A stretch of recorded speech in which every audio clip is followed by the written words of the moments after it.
After Wednesday night's thing, I think everyone knows I'm Albert de Geest, CEO of Liquigas for another month. I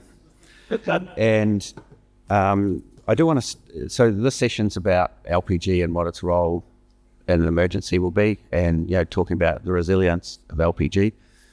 And when I was listening, I almost called out during the panel session yesterday, but I managed to restrain myself when Andy said, well, there's people with customers, who are all piped up for gas and can't get any gas. And I said, well, just bloody cut the pipe and put a couple of bottles in. So, but anyway, to get started, our first speaker this morning, there'll be, so three of us, there's Martin, Rowan, and then I'll finish up with a bit of a summary at the end. So first speaker is Martin Kleine-Deters. Martin has over 20 years experience in transportation and logistics with a focus on hazardous materials. He started his career working in labs, material testing and product development, and gaining hands-on experience in the field before moving into management roles in box storage and gas. Over the years, he's climbed the ranks, taking on regional management roles and overseeing national transport operations. So, Martin.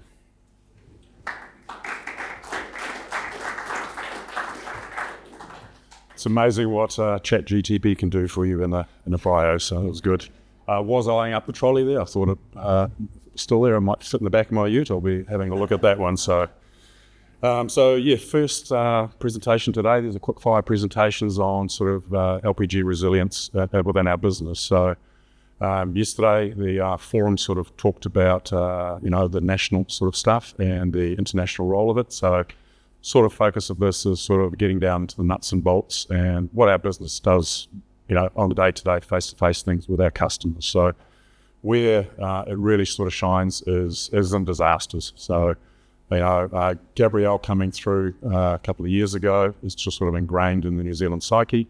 It's sort of up there with Cyclone Gabrielle and even COVID to an extent. And people go back to basics. They're looking for food, shelter, clothing, and that sort of stuff. So, and LPG is there to sort of support them and that sort of stuff. So, I think it's something that's really undervalued in our business. We don't push it enough. And as sort of Jeff alluded to before, it could be a good bow to talk to government and to the regulators about how we manage this and get our foot in the door and sort of create a positive environment for it. So I'll start off with a bit of a helicopter view. I am all about facts and figures and things. Spend too much time at quiz nights at the RASA, so we like to do that sort of stuff. So see if I can get the buttons to go. There we go. All right. So I would like to acknowledge the human cost and acknowledge the 11 people that passed away during the cyclone. It's a tragedy for all. There were also a lot of injuries, in that cyclone. So far there's been 1,443 ACC claims for it, and huge amount of infrastructure damage to Auckland, Napier and Gisborne, and in the other regions, but I'll sort of focus on those three areas at the moment. So everybody sort of forgets, they remember Gabrielle, but they sort of lose sight that we had Cyclone Hale come through a month before. So for particularly Auckland and Northland, that ended up creating vast amounts of saturated ground, and it sort of exacerbated what Cyclone Gabrielle did to the country. So from there, I'll go on to what Elgas did as a business. Our other competitors in the field there would have had similar stories. So this is just a snapshot of what we sort of did. So the infrastructure damage to the housing in Auckland, most of the houses that were red stickered were actually in Auckland. So 72% of them were done that way. So mainly because of hail coming through. But it's sheer population size. So a lot of the damage that was done in Napier was basically water-based, and slurries and things that came through and did a lot of damage. So the impacts are still being felt. Personally for myself, I'd actually left Napier 2 days before. I was doing truck audits in Napier and drove back through the Esk Valley. Unfortunately, 6 months later, I was back in Napier and drove through the Esk Valley.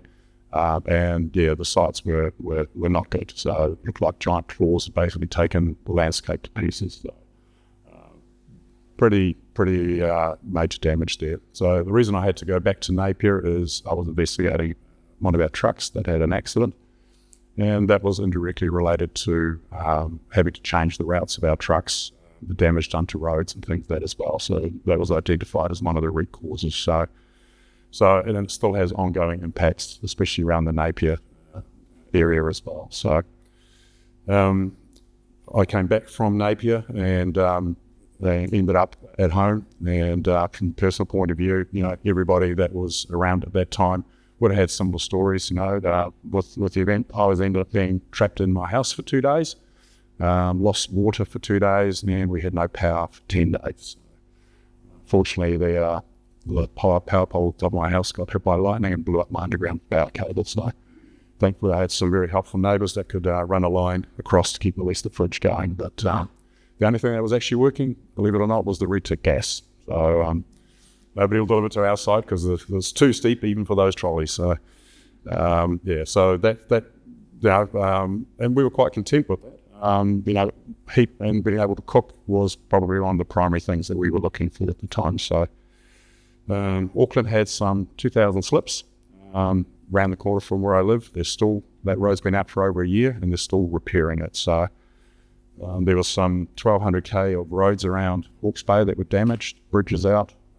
And it holds the world record at the moment for the largest amount of slips in any single storm event. So there's an estimated 800,000 slips, of which about 126 have been mapped out and required major amounts of work on it. So quite devastating. So the cost to the country obviously is estimated to be about $14 billion, so 1% of the GDP for New Zealand. And it's only second to the Christchurch earthquake, which is around $40 billion. So, and that cost will be going on for a couple of years. So it's had a big impact on the economics of the country. So, and because of the deaths related to Gabrielle, they decided to retire the name out of respect to those that passed. So, it's good. Right, so we'll get this thing going. Right. We'll get into the nitty-gritty. So extensive damage to infrastructure. So obviously the electrical network suffered quite badly. So we had no power for 10 days. 11% of all North Island connections had lost their power.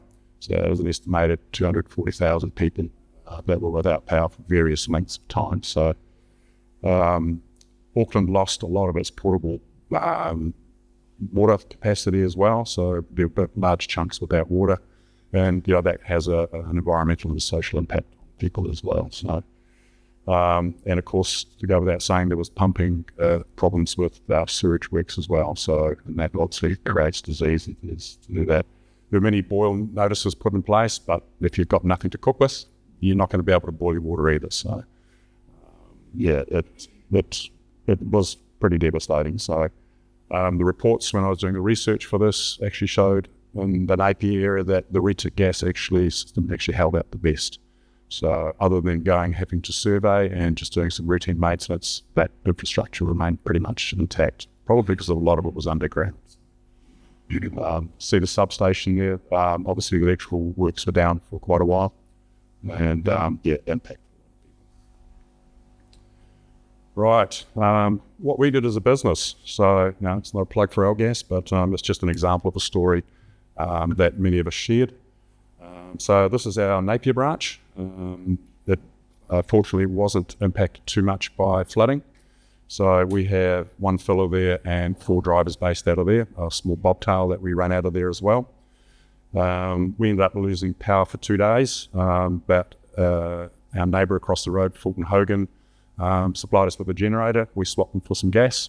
They were cooking food for their staff on the barbecues and things to help out.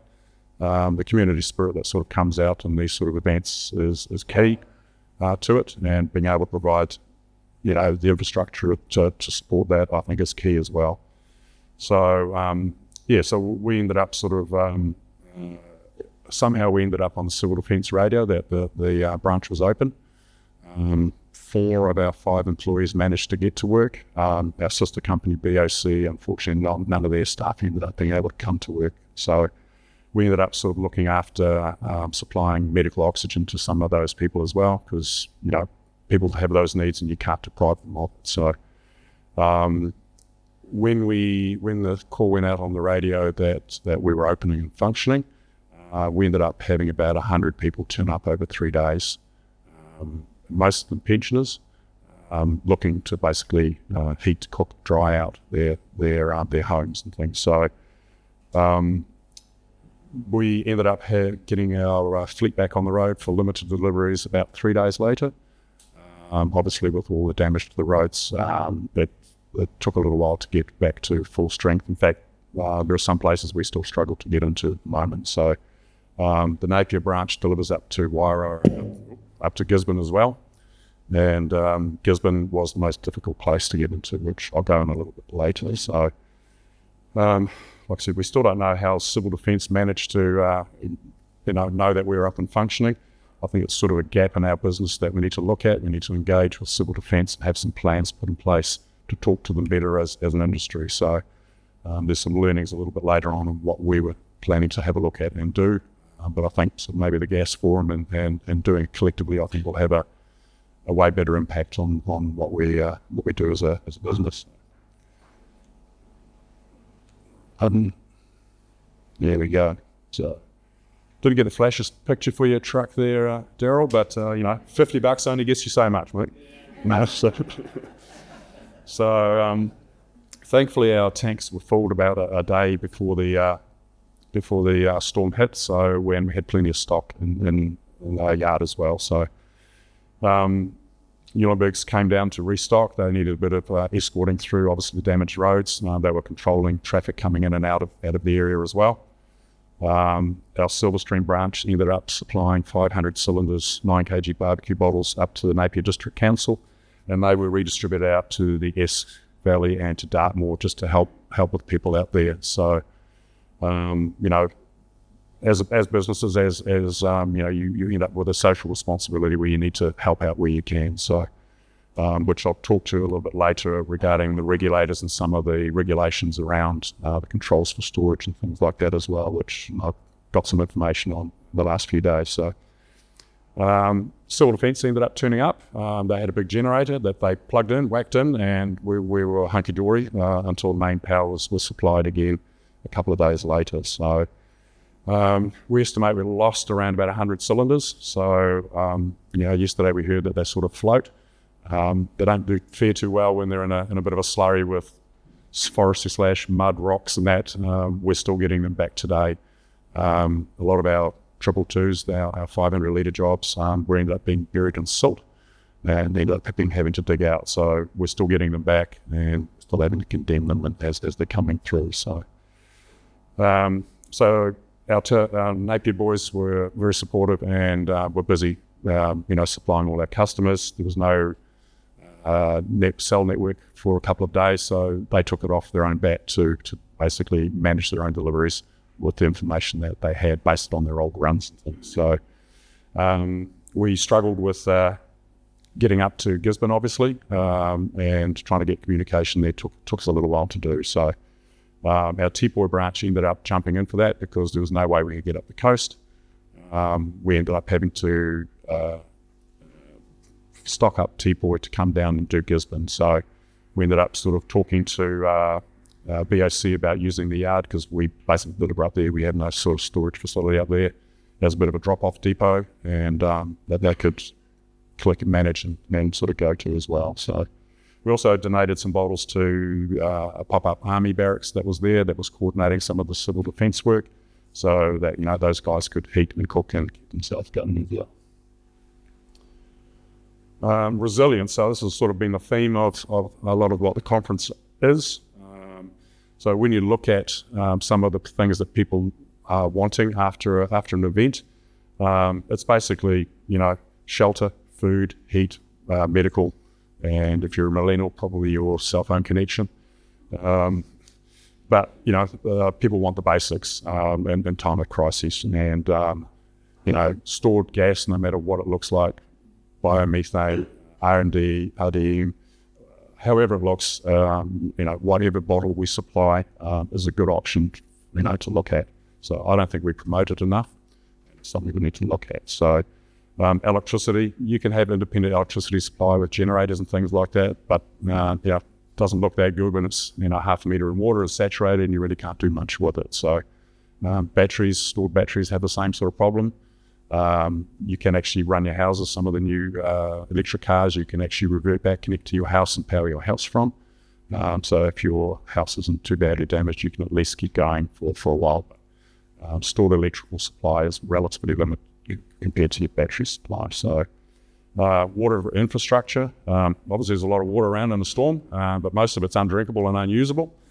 And it also tends to get contaminated with sewage water and things like that as well. So unless you have collection tanks and the integrity is there, you're pretty well stuck for that sort of stuff as well. So being able to boil it, you need a heat source to do that as well. So reticked gas, which I already sort of talked about, actually remained relatively intact, and that was a benefit to the people there as well. Bottle supply was really available through us and our other competitors, so there was a lot of that, and we could bring it in from other sources as well. So I think the bottled gas supply ends up extending what you can do in times of crisis. You can run gas sort of generators off them. A 9 kg will probably last you about 5 hours with electricity on there, so depending on the size. But I think gas itself basically provides a one-stop shop for a lot of things. The importance of the stored portable energy, as I've sort of gone through, when fuel is down, when your batteries are sort of dead, you're sort of left with gas as an option. You can connect it up to generators, you can cook, you can heat with it. It's a pretty simple product to sort of look at and do, and it's very important. And it tends to be waterproof. If your gas on it gets wet, it's not going to matter too much. So you can still get some functioning out of it. Everybody tends to have barbecues at work, at home, so you can basically utilise it. Right, sort of learnings from our industry. So when I was doing research for this paper, there was a lot of post-evaluation done by other industries. So I saw some really good papers on potable water supply, on water treatment issues, on the cell phone network, and they were really, really well done. I struggled to find anything on what we did as a gas industry. Gas Forum ended up putting some stuff up, but it wasn't as extensive as what the other providers have sort of done. So I think it's a bit of a lesson learned for us. I found that when I was drilling through some of the papers and that were done, it kept referring to these source documents that were published by the electricity department and by water providers and things like that. And they were very well written and basically went into a lot of the root causes of the damage to their infrastructure. Most of it you'd think would actually be water, but it was actually damaged by trees and the slurry that floodwaters carried. So, I think there's a lot of scope there to do a lot of work. I had a chat to the Engage with WorkSafe a couple of days ago, and we were talking about LCC on sites as well. So in times of emergency, you want to try and get this product in. Roads may be limited the capacity to get to. So, are you permitted to store more LCC without fear of prosecution, because you're doing the public a service, and it's a social responsibility to do that. So I actually asked the regulator, they were going to bring it up with in their LPG forum that they have going, and thought it was a good point too. He sort of pointed out they do have a decision-making process and that sort of thing. So if you do end up having an incident during a time of crisis, they will go down and they will actually do a process to try and figure out whether you're liable or not. So what prompted it was the White Island eruption. So the question was around them prosecuting helicopter pilots that came in to, just try and help people out, sort of thing. So they ended up making prosecutions against those people, which just doesn't seem, it sounds counterintuitive to what the social responsibility is. So sort of asked them whether there could be any option to look at legislative change and in times of emergency, and let the people on the ground, the people who work there, make those decisions to meet the needs, because you won't have time to talk to the regulator, and let those people do that without fear of prosecution or being wound up in court for a long period of time. So I think that's probably something we need to do. One of the learnings we got from there is to do some pre-preparation work for our depots. The civil defence ended up sending an electrician in to basically hook up our depot and get it going again. But we thought that would save a lot of time if we could basically pre-do a lot of that work. So the generator is just a simple plug into the main board instead of having to get an electrician in to do a hell of a lot of that work. So I think we need to, as a business, to think about weather events. They're going to become more and more regular, and this is going to be a continual pattern that we're going to have to look for. So that's basically all I've got. Any questions? Done silence.